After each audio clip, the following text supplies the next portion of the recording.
حاجن جی آئی اس کے پاس صبر کرنے کا کہا اور یہ بھی کہ اب بس جاؤ۔ وہ ڈھیٹ بن کر بیٹھی رہی۔ چلی جائے گی، اتنی جلدی بھی کیا ہے؟ اس نے سوچا ذرا نظر بچا کر ابا کے ٹرنک میں سے اس کا ایک آدھ کپڑا ساتھ لے جائے۔ جب وہ بھاگ رہی تھی تو اپنے کپڑے ساتھ لے جا رہی تھی اور ساتھ باپ کی عزت۔ اب اسے مرے ہوئے کا ایک کپڑا چاہیے تھا جسے سینے سے لگا کر وہ ابا کی خوشبو سونگھ سکے اور اسے یاد رہے کہ اس کا کوئی باپ تھا، ایسا باپ جس پر بھاگتے ہوئے نظر نہ ڈالی تھی اور مرے ہوئے کو مسلسل دیکھ رہی تھی، جس کی کھلی آنکھوں میں دھول جھونکتی رہی اور اب بند آنکھوں کو چومنا چاہتی تھی۔ ابا کے کمرے کی طرف نظر رکھے وہ موقع کی طاق میں تھی، لیکن اندر باہر سوگوار جمع تھے، ساری برادری آئی تھی۔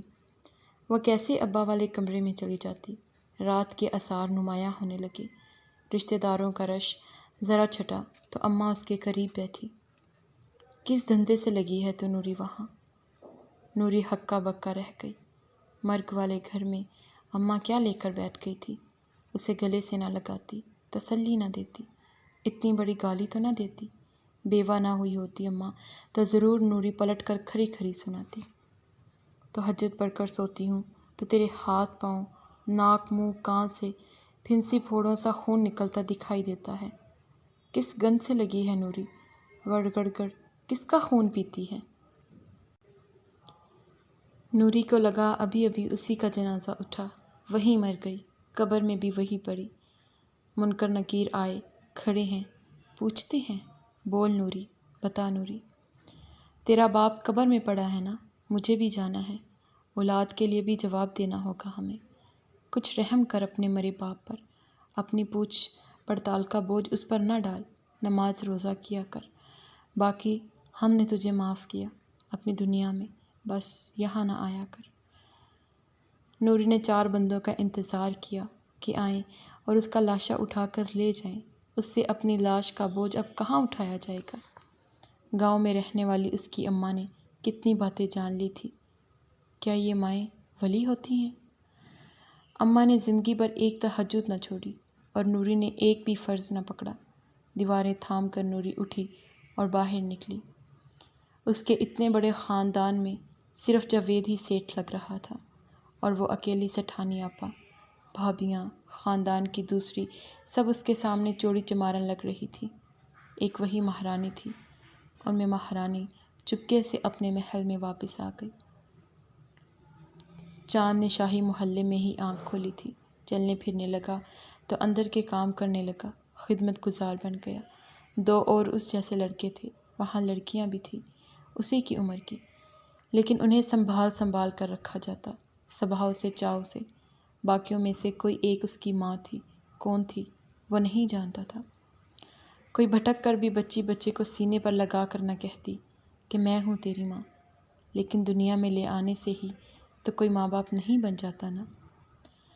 آہستہ آہستہ اس نے شعور کی طرف قدم بڑھائے۔ وہ بازار میں گاہک گھیرنے لگا۔ انداز زنانہ سا تھا، لیکن کسی کے مجال نہیں تھی کہ اسے نیچا دکھا جائے۔ نیم زنانہ انداز میں بات گونجدار کرتا۔ جب وہ دلال بن گیا تو اسے پتہ چلا کہ کون اس کی ماں ہے، وہی جس کے لیے بازار میں کھڑے ہو کر نوعمری سے ہی اس نے بہت سے گھاک گھیرے تھے۔ ساری نیلی، چاندی، رسیلی، امیر جان، نورتن، گلابی یہ بات جانتی تھی کہ یہاں رشتے نہیں چلیں گے، 1000 کوٹھے، 1000 اصول۔ اس سارے دھندے میں اس کی ماں پہلے پھسلی، عمر ڈھل گئی، اس کی تو کہیں کی نہ رہی، سٹھا گئی۔ بار بار اسے کسی کونے میں چھپا کر کہتی بھاگ جا۔ وہ کیوں بھاگی؟ ڈھلتی عمر کی اون کو اس نے سٹھاتے ہوئے دیکھا تھا، باولی ہو جاتی تھی کہ اب کیا ہوگا؟ جو ہونا ہوتا تھا وہی ہوتا تھا۔ کوڑی لے کر بھی کوئی انہیں منہ نہیں لگاتا تھا۔ پھر 1000 بیماریوں کی پیداوار شروع ہو جاتی۔ چند سالوں بعد اس کی ماں سرکاری ہسپتال میں مر گئی۔ اس وقت تک وہ دلالوں کا دلال بن چکا تھا، رشید چاند۔ کچھ عرصے سے ایک بوڑھا وقفے سے کوٹھے پر آ رہا تھا۔ وہاں اس جیسے آدمی کا آنا بنتا تو نہیں تھا، لیکن وہ ایسی جگہ تھی کہ وہاں کچھ بھی ہو سکتا تھا۔ نورتن بائی سے آ کر ملتا، اس سے گالیاں سنتا، اور چلا جاتا۔ چاند نے نورتن سے پوچھ ہی لیا، یہ بار بار یہاں گالی کھانے کیوں آتا ہے؟ بچہ ڈھونڈتا پھرتا ہے اپنا۔ کون سا بچہ یہاں؟ یہاں تو اب کوئی بچہ نہیں، پہلے کبھی تھا یہاں۔ یہاں والیاں نہ سیدھی سیدھی انسان دکھتی ہیں اور کھوپڑی الٹی رکھتی ہیں۔ ایک کی کھوپڑی الٹ گئی تھی، بچہ لے کر بھاگ گئی، جس کا تھا اسی کے پاس۔ 2 دن بعد ہی ہڈیاں تڑوا کر بچہ لے کر واپس آ گئی، پھر نہیں بھاگی۔ چاند کو ہنسی آئی، گئی کیوں تھی؟ پھٹکار پڑی تھی دل پر۔ روڑی پر گند پھینکنے سبھی جاتے ہیں، کسی کو لاتے دیکھا ہے؟ اب آیا ہے وہی گند سمیٹنے۔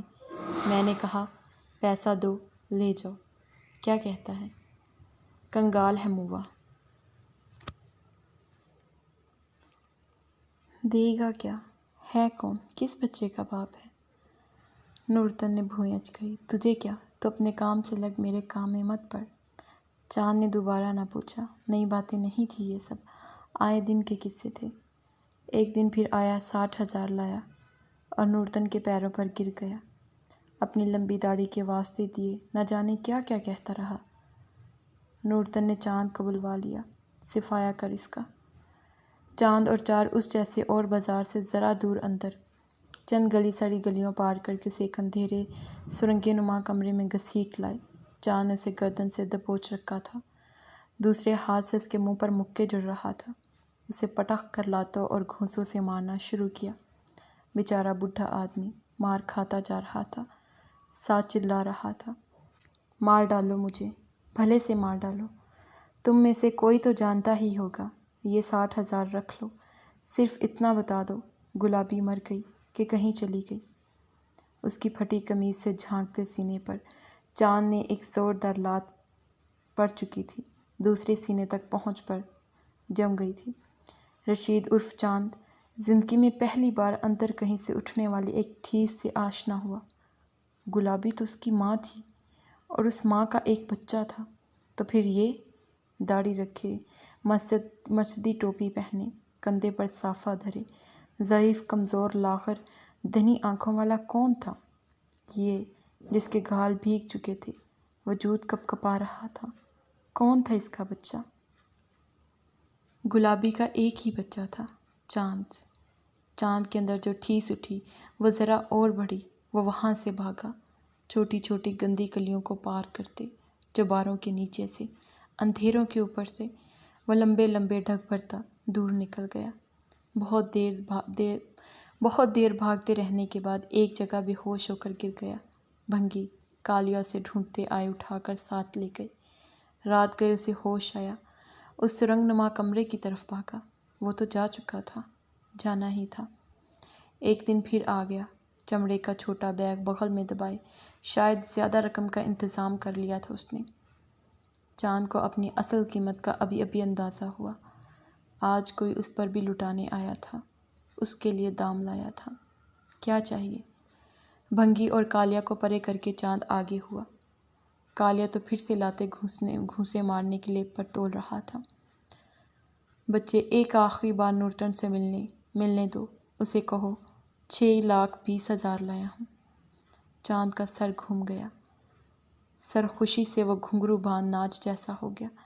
پہلی بار ایک دلال کی قیمت لگ رہی تھی، گناہ کے لیے نہیں لگ رہی تھی، کیا خوب لگ رہی تھی۔ کسے بیچ کر لائے ہو؟ چاند کی آواز سپاٹ ہی رہی۔ بچا ہی کچھ نہیں تو بیچنا کیسا؟ اچھے وقتوں کا ایک دوست تھا، اس نے بہت مدد کی ہے، وہ بہت خوش تھا، جیسے جنت کی بشارت پالی ہو۔ تو بھی تو یہاں ہے، تجھے پتہ ہوگا گلابی کا، یہ سارے پیسے تو رکھ لے۔ اس نے چمڑے کا بیگ نکال کر ہاتھ میں پکڑا۔ مر گئی ہے وہ میاں۔ چاند نے اسے گھورا، پھر نظریں ڈگمگا گئی۔ یہ تو نورتن بھی کئی بار کہہ چکی ہے، کہیں اور ہوگی گلابی، جانتا ہوں میں، یہاں رہنے والوں سے نہیں تھی۔ جہاں رہنے والوں سے تھی وہاں کہاں قبولتے تھے؟ ہاں ٹھیک کہا، بلی کہی بچے، پھر رکھا کیوں نہیں اسے اپنے پاس؟ کیسے رکھ لیتا تو اب یہ دھکے جوتے کیسے کھاتا؟ بچے تو نہیں سمجھے گا، تب میں کیا تھا؟ میں تب شیطان تھا، یہ داڑھی تو اب رکھ لی ہے، کئی داڑھی والے شرمندہ تھے مجھ پر۔ میاں تو جانتا ہی نہیں کہ یہاں والے کیا کچھ سمجھاتے ہیں، گود کے بچے بھی۔ میاں نے چونک کر چاند کو دیکھا اور پھر آنکھیں ڈبڈبا گئی اور وہ سامنے سے آنکھیں پوچھنے لگا۔ چاند نے مٹھی بھینچ کر دونوں ہاتھ اکڑا لیے، ورنہ وہ اتنے ملائم ہو رہے تھے کہ بڑھ کر میاں کی آنکھوں تک جا پہنچنے والے تھے۔ یہاں گورنمنٹ کالج میں پڑھتا تھا میں، بہت پیسے والا تھا، یہاں آتا جاتا رہتا تھا یاروں کے ساتھ۔ گلابی کو اپنے پیچھے لگا لیا تھا، اسے اپنی کار میں لیے لیے گھومتا بھی تھا۔ کچھ دور کے یار دوست تو اسے میری بیوی سمجھتے تھے، وہ بھی خود کو میری بیوی ہی سمجھتی تھی، اسی لیے میری شادی سے مہینہ پہلے بچے کو گود میں لیے آ گئی میرے پیچھے میرے گھر۔ مجھے تو اس وقت پتہ چلا کہ میں کون ہوں۔ ابا جی نے خوب پٹوایا اسے، میں برآمدے میں کھڑا رہا، وہ احاطے میں پٹتی رہی۔ 2 دن ابا جی نے کمرے میں رکھا، 2 دن بچہ بھوک پیاس سے بلکتا رہا۔ اب اس عمر میں اس کا بلک بلک کر رونا کان کے پردے پھاڑے ڈالتا تھا۔ کہاں جاؤں، کیا کروں، تو نہیں سمجھے گا اب کیا کیا گزرتی ہے مجھ پر۔ اوپر تلے کے 3 جوان بیٹے جائیداد کی دشمنی میں قتل ہو گئے، بیوی پاگل ہو کر چل بسی، جوان بیٹی جل کر مر گئی، آل اولاد گئی، مال اسباب گیا۔ تجھے نہیں پتہ بچے یہ سب کیوں ہوا؟ مجھے جب احساس ہوا تو ایک بندہ مومن پرہیزگار کے پیچھے بھاگا، سب کہہ سنایا اسے۔ اسی بندہ مومن نے مجھے یہاں کی راہ دکھائی۔ کہتے ہیں جاؤ، جا کر سمیٹ لو دونوں کو اپنے گناہ سمیٹنے، پیروں پر سر رکھنے۔ چاند بازار میں کھڑا بازاری نہ رہا، چلتے پھرتے لوگوں کی پیروں کی دھول ہوا۔ کہاں ہے میری گلابی؟ یہ سارے پیسے تو لے لے، بتا دے مجھے، تجھے سرکار دو عالم صلی اللہ علیہ وآلہ وسلم کا واسطہ ہے۔ میاں نے ہاتھ جوڑ دیے، آنکھوں سے سیلاب بہہ نکلا۔ چاند چاند نہ رہا، وہ میاں پر قربان ہو گیا۔ گلابی مر گئی ہے میاں، سنا تھا اس کا ایک بچہ تھا، بیچارہ سال کا ہونے سے پہلے ہی مر گیا۔ داڑھی والے کو ایک زوردار جھٹکا لگا، کھڑے کھڑے ڈگمگا گیا، گرنے کے قریب ہوا۔ مر گیا میرا بچہ؟ اس بات سے چاند کے اندر کا دلال مر گیا، اس کا داڑھی والے سے لپٹ کر بھاگ جانے کو جی چاہا۔ میرا بچہ، میرا بچہ۔ چاند اس نغمے پر جھوم کر مرنے کے قریب ہوا۔ گر پڑنے کے انداز کو لیے میاں بہت دیر تک کھڑا رہا۔ قبروں کا ہی اتا پتہ بتا دے دو، آواز بہت مشکل سے نکلی۔ قبریں ہم یاد نہیں رکھتے میاں، دفنا دیا تو دفنا دیا، پھر پجاری نہیں بنتے ہم۔ کسی بھی قبر پر کھڑے ہو کر پڑھ لے فاتحہ۔ فاتحہ کسے پڑھنی ہے؟ مغفرت تو انہیں میری کروانی ہے، معاف کریں گے تو ہی آگے کے راستے کھلیں گے نا میرے لیے۔ اب کیا کروں میں اپنا، کس آسرے پر موت سے نہ ڈروں؟ دم نکلا جاتا ہے یوم حساب کا سوچ کر۔ جو میرا گریبان پکڑا تو کس دلیل سے آزاد کرواؤں گا؟ کچھ بول بچے، کچھ کر میرا۔ اس نے تجھے معاف کیا، تیرا گریبان وہ چاک نہیں کرے گا۔ اگر میاں ابھی بھی نہ جاتا تو چاند بھرے بازار اپنا تماشا بنوا لیتا۔ تجھے کیسے پتہ وہ مجھے کیوں کرے گا معاف؟ اپنے آخری وقت میں گلابی کہا کرتی تھی، محمد ذاکر، میں نے تجھے خدا کے لیے معاف کیا۔ جس روز تو میرے سامنے لایا جائے گا اس روز سے پہلے ہی معاف کیا، یہ کہا کرتی تھی گلابی۔ داڑھی والا سیاہ تر ہو گیا۔ چاند نے بمشکل سر ہلایا۔ گلابی نے یہ کیا کہہ دیا؟ گلابی نے یہ کیوں کہا؟ بڑبڑاتا ہوا میاں چلا گیا، چاند کو اپنے ساتھ لے گیا۔ چاند چوبارے کی سیڑھیاں چڑھنا بھول گیا۔ نورتن نے سوچا بیمار ہے، خود ہی ٹھیک ہو جائے گا۔ کبھی کبھی آپ سے آپ جی خراب ہو ہی جاتا ہے۔ وہ تو ہر طرف سے نورتن کے کام کا نہ رہا۔ چند دن گزرے، میاں پھر آیا، سیدھا اسی کے پاس آیا۔ میرا بچہ نہ سہی، تو ہی سہی۔ سرکار کہتے ہیں جتنوں کو بھلی راہ دکھا سکوں اتنا ہی اچھا۔ بچے تو چل میرے ساتھ، اللہ کی راہ بھلی، سرکار کا نام بھلا، نکل چل یہاں سے۔ 6 لاکھ لے لے مجھ سے، کاروبار کر، یہاں سے کسی ایک کو لے جا اپنے ساتھ، شادی کر، باپ بن، چھوڑ دے اس بازار کو۔ چاند پھیکی ہنسی ہنس دیا۔ ہر انسان اپنی مرضی والا، میں نے کر دیکھی اپنی مرضی، دیکھ میرا انجام یہ ہے کہ میں نے کرنے کا نتیجہ کہاں کی میں ہی کیوں؟ جب راہ دکھا دی ہے سرکار دو عالم صلی اللہ علیہ وآلہ وسلم نے، تو اسی ایک راہ پر کیوں نہیں چلتے ہم سب؟ اب سرکار کی مرضی ہی میری ہے۔ میں نے بہت دیر کر دی، پر تو دیر نہ کر، رستہ بدل لے، تو بھلا مانس لگتا ہے مجھے۔ ہم سب ہی بھلے باس ہوتے ہیں، بس یہ جو ادھر ادھر اپنی اپنی کرتے ہیں، یہی ہماری جون بدل دیتی ہے۔ میرے ساتھ چل کر شادی کر، گھر بنا اپنا، خدا خوش ہو جائے گا، باپ بنے گا تو قدر آ جائے گی خدائی کی۔ پتہ لگنے لگے گا تجھے کہ خدا بندے سے کیا چاہتا ہے۔ باپ بن کر دیکھ، بچے کو سرکار دو عالم صلی اللہ علیہ وسلم کا نام سکھا پڑھا، پھر اسے سینے سے لگا، سرور آ جائے تجھے۔ اس سرور کو چکھ، سب مزے بھول جائے گا۔ میرے بچے، تیری منت کرتا ہوں، میرے ساتھ چل۔ میں تجھے سرکار دو عالم صلی اللہ علیہ وسلم کا نام سکھاتا ہوں، پڑھاتا ہوں۔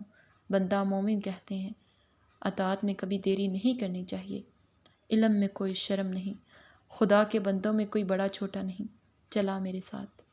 چاند نے میاں کے ہاتھ کو اپنے بازو سے پرے کیا۔ دیر نہیں، بہت دیر ہو گئی میاں، تم جیسے بہت دیر کر دیتے ہو۔ میری تو اب جوانی جا چکی، اور کتنی دیر ہوگی۔ خدا کے ہاں دیر نہیں ہوتی، اس معاشرے میں بہت دیر ہو گئی۔ جنم کا اگلا ہی پل بہت دیری کر دیتا ہے۔ میاں وہی کھڑا رہا، وہ اسے لے جا کر ہی ٹلنے والا تھا۔ چاند وہاں سے بھاگ گیا، پھر کبھی نہ آیا۔ میاں وہاں آیا ہی کیوں تھا؟ چاند کو پاش پاش کر گیا، اس میں سوراخ ٹھوک گیا، دھڑا دھڑ کئی در بنا گیا۔ میاں اسے برباد کر گیا۔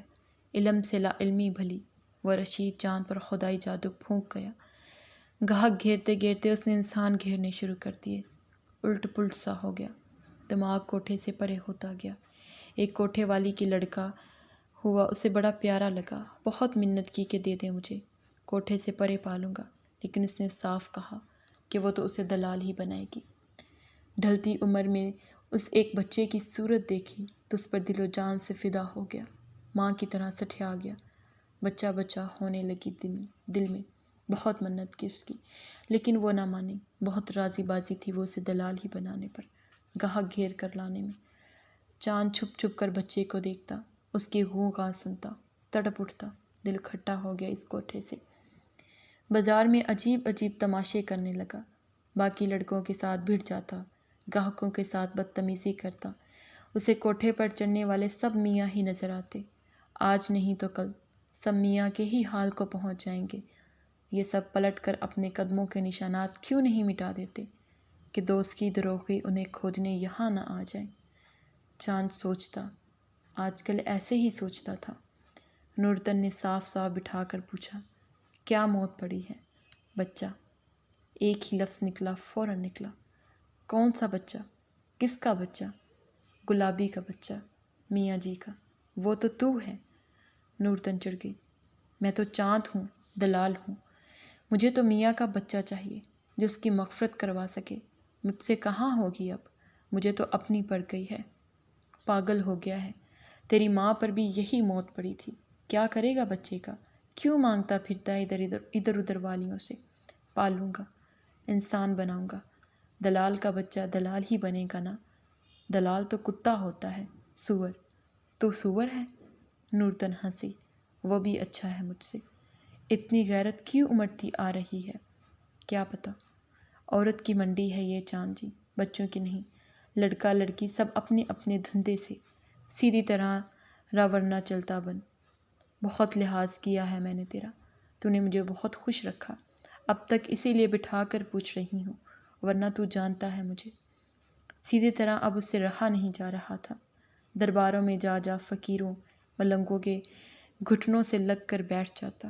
نورتن کہتی، گلابی بھی ایسے ہی سٹھیا گئی تھی، اب اس کی باری ہے۔ بہت جمع پونجی تھی چاند کے پاس، لیکن اب وہ اس سے وہ نہیں خرید سکتا تھا جو میاں کو چاہیے تھا۔ شہروں شہروں گھومتا، کئی مہینے کئی سال، کہیں ایک دن کرائے کے گھر لے لیتا، بڑا درباروں میں رہتا۔ اس کے اندر ایسی بچہ بچہ ہوئی کہ اسے ساری دنیا اپنی طرح بنا بچے کے نظر آنے لگی۔ اس نے کبھی کچھ نہیں مانگا تھا، اب خواہش پھوٹ ہی نکلی تھی تو اس تڑپ کو دیکھ کر آسمان والا ضرور ہی بچہ آسمان سے ٹپکا دے گا۔ وہ بچے کا باپ بنے گا، ماں بنے گا، اس کے دلار کرے گا۔ بچہ خواہش اس میں آن بسی، اب جانے کا نام ہی نہیں لے رہی تھی۔ وہ میاں کے مغفرت کا باعث نہیں بن سکا، اس کا بچہ ضرور بنے گا۔ پارکوں میں بیٹھا بچوں کو دیکھتا رہتا۔ چند ایک نرسوں کی منت کی، ایک دو غریب عورتوں سے انہوں نے بات کی۔ عین وقت پر ایک عورت نے پیسے واپس کر دیے کہ نہیں دینا بچہ۔ ایک نے دے تو دیا، 2 دن بار بار بے ہوش ہوتی رہی، روتی رہی۔ چاند 2 دن رکھ کر خود بچہ واپس اس کی گود میں ڈال آیا۔ انسان کے اتار چڑھاؤ انسان ہی جانے، چاند تو چاند نہ رہا، بنا بچے کے اماں ابا بن گیا۔ ماں کو میاں کو یاد کر کے روتا، میاں کو معاف کر دیا تھا، اپنی معافی کے لیے روتا تھا۔ اب ڈھلتی عمر میں کیا سب کے ساتھ ایسا ہی ہوتا ہے؟ یہ ڈھلتی عمر میں سوچ کے اتنے در کیوں کھل جاتے ہیں؟ پچھتاوے کیوں جاگنے لگتے ہیں؟ گناہوں کی سمجھ کیوں آنے لگتی ہے؟ ہنسی ٹھٹھے گناہ کیوں بن جاتے ہیں؟ یہ عمروں کا آخر، انسانی خاتمے کی قربت، ایک اختتام کا انجام، یہ اتنی قیامت کیوں لاتا ہے؟ اس کے اندر دونوں سمندر بیک وقت ٹھاٹھے مارنے لگے، پدرانہ مدرانہ، پل پل وہ پاگل ہونے لگا، جیسے بن چاہی دلہن پل پل مرتی ہے۔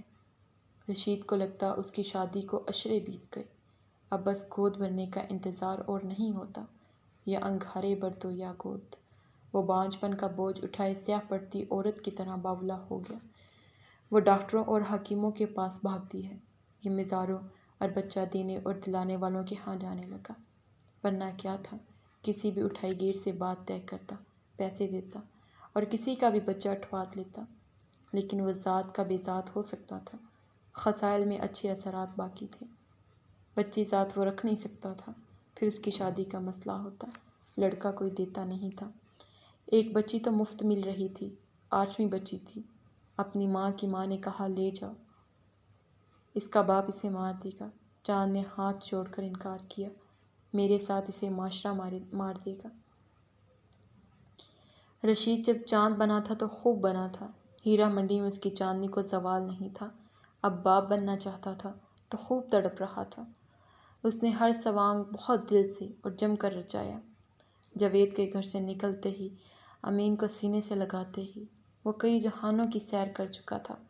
داڑھی رکھ لی تھی میاں جی کی طرح، سرحد کے ایک چھوٹے سے قصبے کی طرف چلا گیا تھا، ہر اس امکان سے دور جہاں اسے پہچان لیا جائے۔ رات دن محنت مزدوری کرتا تھا، اچھے لوگوں میں تھا، اپنے کام سے کام رکھتا تھا۔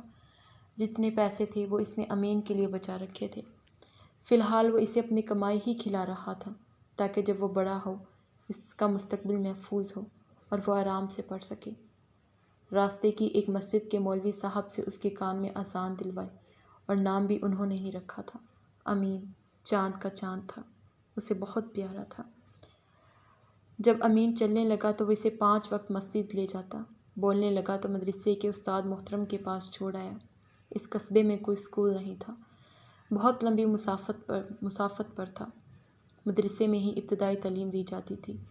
امین نے الف اللہ بے بسم اللہ سیکھ لی۔ رشید کئی بار امین سے اس کا سبق سنتا، اس کا جی ہی نہ بھرتا امین کو سن کر۔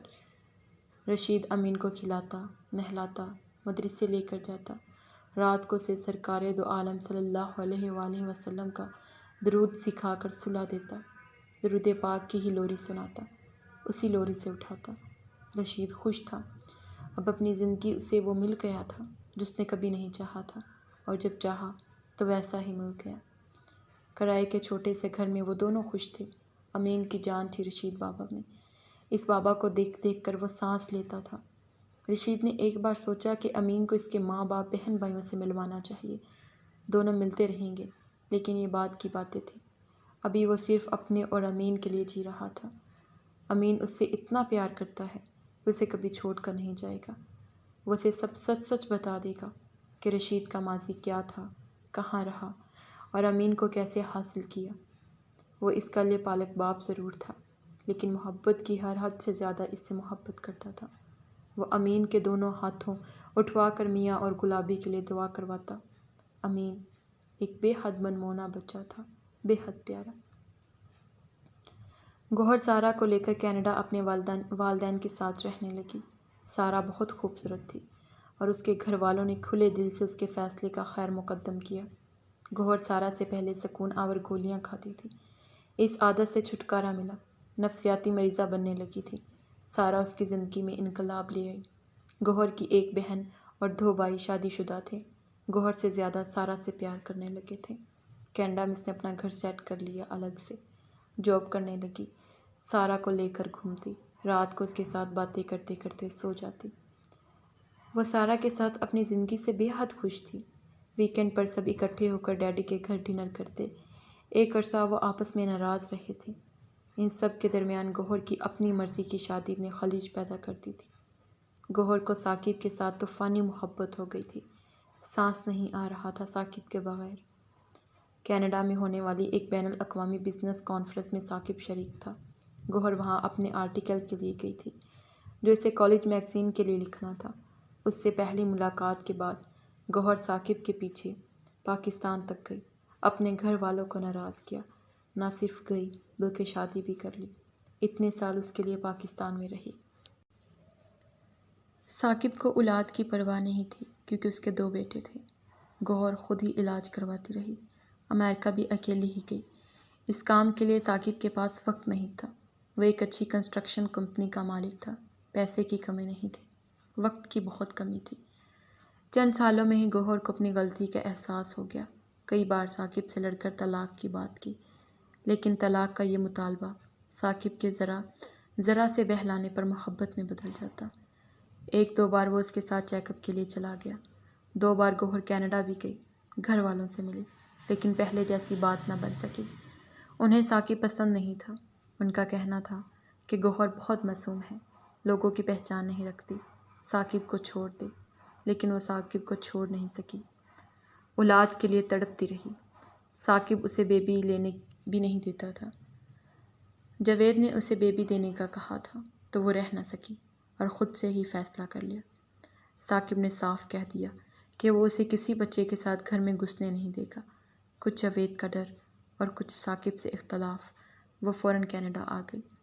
اس نے ڈیڈی کی گود میں سارہ دی تو وہ خوشی سے کھل اٹھے۔ اس کے گھر والوں نے گرینڈ پارٹی دی سارہ کے اعزاز میں۔ گوہر تو جیسے ڈریم ورلڈ میں آ گئی۔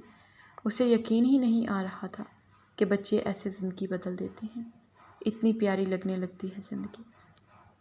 8 ماہ بعد ثاقب اس سے ملنے آیا۔ یہ ٹھیک تھا کہ ان میں اختلاف تھا، لیکن گوہر اس سے اتنی محبت کرتی تھی کہ ایک نئے اظہار محبت پر پچھلی لڑائی بھول جاتی۔ وہ ثاقب پر جان دیتی تھی۔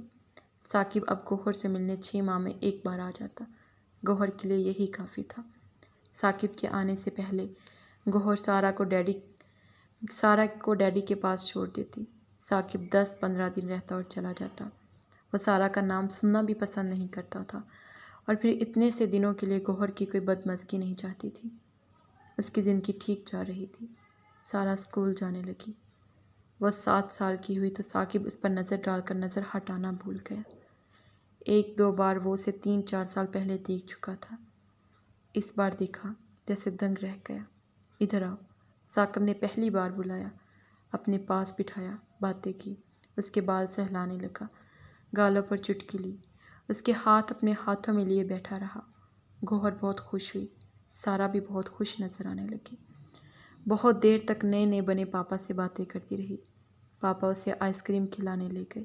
اس کا سر سینے پر رکھ کر اس سے باتیں کرتے رہے، بار بار گال پر چٹکی لیتے، کس کرتے۔ گوہر تو نہال ہو گئی یہ سب دیکھ کر۔ اب اس کا گھر مکمل ہو گیا۔ ثاقب کی سارہ سے ملاقات بھی اتفاقیہ ہی تھی۔ سارہ تھوڑی دیر کے لیے گھر آئی تھی۔ ڈیڈی کو کہیں جانا تھا، مما بھی گھر نہیں تھی۔ وہ اسے گوہر کے پاس چھوڑ گئے۔ ثاقب کو تو کوئی پسند ہی نہیں کرتا تھا۔ اس مکمل گھر کو مکمل ہی رکھنے کے لیے گوہر نے سارہ کو اپنے پاس ہی رکھ لیا۔ دونوں اسے گھمانے لے جاتے۔ سارہ پاپا کو بہت پسند کرنے لگی تھی۔ پاپا جو اس کا نہیں تھا لیکن بنا ضرور تھا۔ گوہر نے 1 ماہ کی چھٹی لے لی اور وہ تینوں امریکہ چلے گئے گھومنے۔ امریکہ سے ثاقب واپس پاکستان چلا گیا۔ 2 ہی ماہ بعد پھر آ گیا۔ پہلے ثاقب لمبے عرصے بعد آتا تھا۔ گوہر جاب سے چھٹی لے لیتی تھی۔ اب اس کے لیے یہ ممکن نہیں تھا۔ ثاقب ہی سارہ کو اسکول چھوڑ دیتا اور اسے لے بھی آتا۔ ڈیڈی ثاقب کے پیچھے پیچھے رہتے، گھر آ جاتے یا سارا کو ساتھ گھر لے جاتے، لیکن اب یہ مسئلہ تھا کہ سارا کو پاپا ہی چاہیے تھا۔ وہ ہر وقت ثاقب کے ساتھ رہنا چاہتی۔ اس دن ایسا ہوا کہ گوہر آفس سے جلدی آ گئی۔ اس کا خیال تھا کہ 1-2 دنوں میں ثاقب چلا جائے گا تو وہ آج خاص ڈنر کی تیاری کر لے گی۔ سارا کو اسکول لینے گئی تو پتہ چلا کہ ثاقب اسے لے کر جا چکا ہے، جبکہ ثاقب نے کہا تھا کہ آج اسے اپنے کسی ضروری کام سے جانا ہے۔ گھر آئی تو ثاقب گھر بھی نہیں تھا۔ سارا کو وہ پک کر چکا تھا۔ فون کیا تو اس کا فون بند تھا۔ اس نے 2 مزید گھنٹے دونوں کا انتظار کیا کہ شاید سارا کو کہیں گھمانے لے گیا ہو۔ فون بیٹری کی وجہ سے بند ہوگا۔ 3 گھنٹے گزر گئے تو اسے ذرا تشویش ہوئی اور اسے معلوم نہیں ہوا کہ یہ تشویش کیسی ہے اور ہے کیوں۔ وہ آ ہی جائیں گے گھر۔ وہ کھانا پکاتی رہی۔ شام سے رات ہو گئی، دونوں نہیں آئے۔ اس نے ڈیڈی کو کال کی، وہ بھاگے آئے۔ سارا کو تم نے اس کے ساتھ جانے کیوں دیا؟ وہ آتے ہی چلانے لگے۔ وہ اکثر اسے پک کر لیتا ہے ڈیڈی۔ پھر کیا ہوا؟ کوئی حادثہ نہ ہو گیا ہو دونوں کے ساتھ؟ ہاں، حادثہ ہی نہ ہو گیا ہو۔ وہ دہاڑے۔ گوہر سہم گئی۔ کیوں جانے دیتی ہو ثاقب کے ساتھ؟ تمہیں کتنی بار منع کیا ہے میں نے۔ انہوں نے کئی بار منع کیا تھا، لیکن گوہر ہر بار بھول جاتی تھی کہ وہ اس کا شوہر تھا اور وہ اس شوہر سے وہ بے حد محبت کرتی تھی۔ ڈیڈی پولیس کو فون کرنے لگے۔ گوہر حیران رہ گئی۔ پولیس کیوں ڈیڈی؟ چپ رہو گوہر۔ بیوقوف، تمہیں وہ ہمیشہ اچھا لگا اور وہ مجھے ہمیشہ برا۔ تمہاری آنکھوں پر محبت کی پٹی تھی اور میری پر تجربے کی۔ تم نے کبھی میری نہیں سنی۔ سوچا تھا ماں بن کر ضرور سمجھنے لگو گی، لیکن جانچ پرکھ والی آنکھ ہی تم نے بند کر رکھی ہے۔ پولیس آ گئی۔ گوہر کے بھائی بہن بہنوئی بھی آ گئے۔ دونوں کا کچھ پتہ نہیں تھا۔ رات گزرنے لگی۔ گوہر بے ہوش ہو کر ہسپتال پہنچ گئی۔ ایئرپورٹ سے کنفرم ہو چکا تھا۔ ثاقب نامی پاکستانی شخص شام کی فلائٹ سے جا چکا تھا۔ سارا کا کچھ پتہ نہیں تھا۔ سارا گمشدہ تھی۔ پولیس ڈھونڈ رہی تھی۔ رات گزر رہی تھی۔ گوہر نیم بے ہوشی کی حالت میں تھی۔ رات بھر پولیس سارا کو ڈھونڈتی رہی۔ گوہر کے گھر والے رات بھر دوڑ دھوپ کرتے رہے تھے۔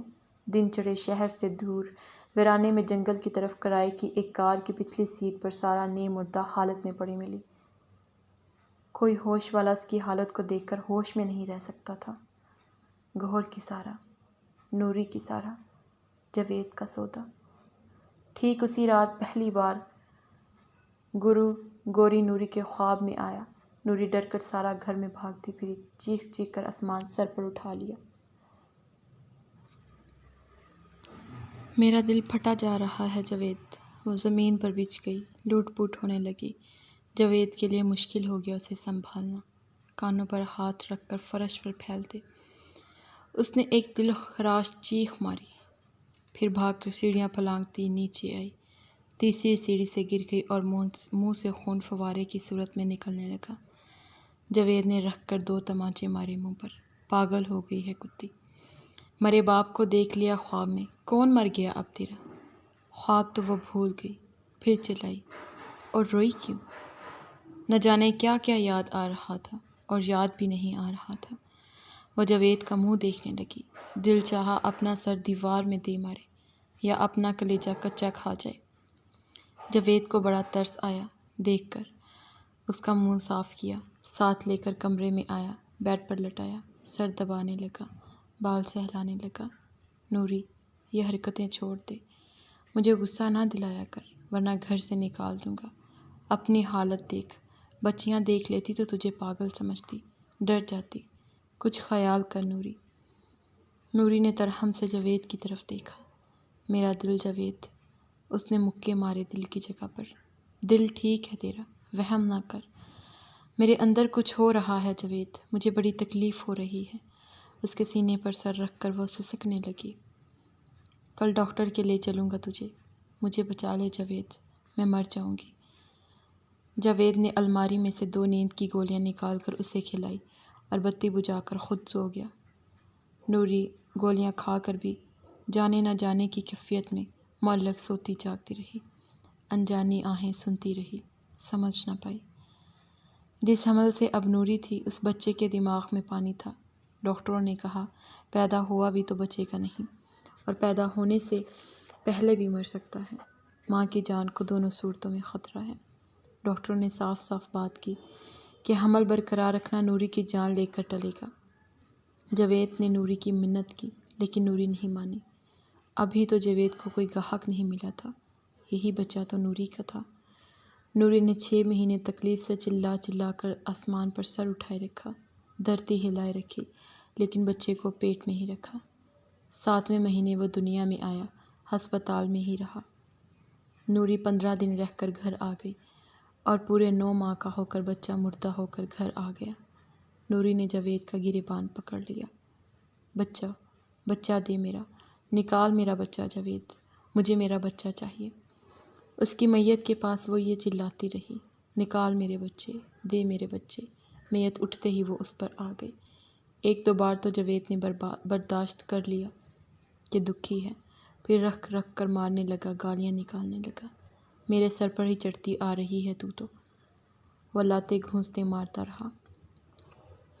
نوری میں کائنات کے تاج، محبت، انسانیت کی معراج ماں کے چند بال اگائے اور جاوید کا گریبان چھوڑ گلا دبوچنے لگی۔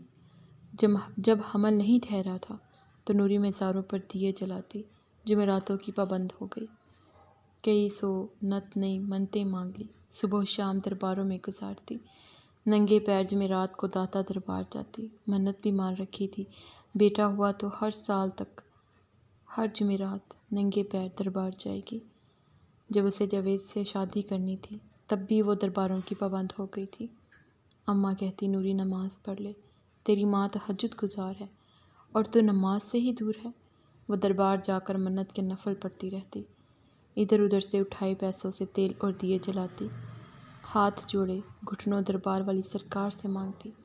خدا کو تو وہ جانتی بھی نہیں تھی، 2 بیٹیوں کی ماں تھی، اب اسے صرف ایک بیٹا چاہیے تھا، اور اس شدت سے چاہیے تھا جیسے سدا سے بے اولاد ہو، بانجھ ہو۔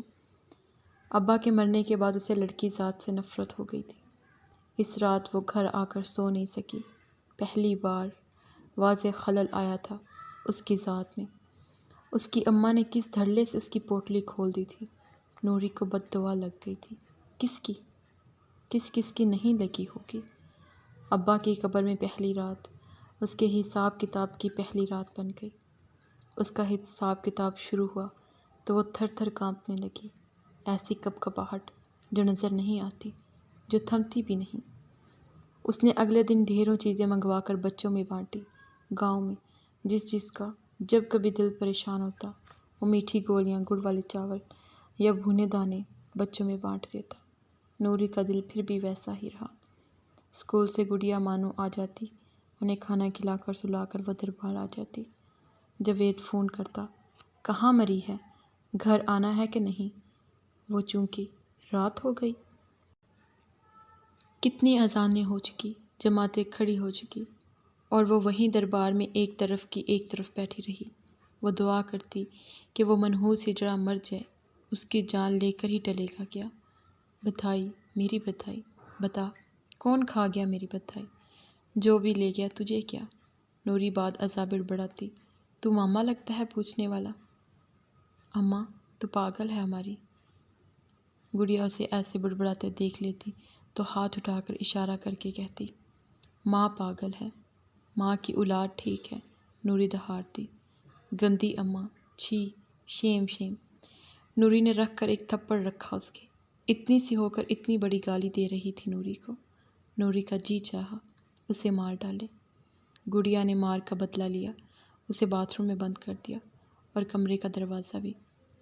نوری دروازہ دھڑاتی رہی، چیختی رہی، لیکن گڑیا نے دروازہ نہ کھولا۔ کام والی، کپڑے دھونے والی، کھانا پکانے والی جا چکی تھی۔ گڑیا مانو کو لے کر آواز اونچی کیے ٹی وی دیکھتی رہی۔ رات کو جاوید آیا، اسے باہر نکالا۔ وہ باتھ روم کے فرش پر بیٹھی دیوار کے ساتھ سر ٹکائے رو رہی تھی۔ باہر نکلتے ہی وہ گڑیا کی طرف لپکی، دیر تک اسے دیکھتی رہی اور پھر اسے جھنجھوڑ ڈالا۔ ہاں واقعی تو میری ہی اولاد ہے، بول گڑیا کہ تجھے بھی ذرا رحم نہ آیا، تجھ میں بھی رحم نہیں ہے۔ گڑیا ڈھیٹ بنی کھڑی رہی۔ جاوید نے گڑیا کی اچھی دھلائی کی۔ جتنا مرضی مار لے جاوید، یہ ہمارا ہی خون رہے گا۔ نوری دونوں گڑیا کو گھورتی رہی اور بڑبڑانے بھی لگتی۔ تو ٹس سے مست نہ ہوئی، تجھے ذرا رحم نہیں آیا؟ گڑیا نے نظر اٹھائی۔ تمہاری اولاد ہوں، رحم سے صاف انکاری ہوں۔ نوری ڈر گئی۔ خود گدھے بن بیٹھے ہو، ہمیں فرشتے بنے دیکھنا چاہتے ہو۔ نوری اور سہم گئی، خود میں سمٹ گئی۔ اب بول بتا، رحم کس چڑیا کا نام ہے؟ نوری نے چیخ مار دی۔ گڑیا اور مانو ڈر کر اس کی طرف دیکھنے لگی۔ جاوید کھاتے کے کاغذات پھیلائے بیٹھا تھا۔ یہ دیکھ جاوید، یہ گڑیا کیا کہہ رہی ہے؟ یہ دیکھ اس کی زبان، اتنی لمبی زبان ہے اس کی۔ اے گڑیا! جاوید دہاڑا۔ میں تو بولی بھی نہیں، ٹی وی دیکھ رہی تھی، مانو سے پوچھ لو۔ گڑیا کی آواز رند گئی۔ جاوید نے نوری کو گھورا اور اپنے کام کی طرف واپس ہو گیا۔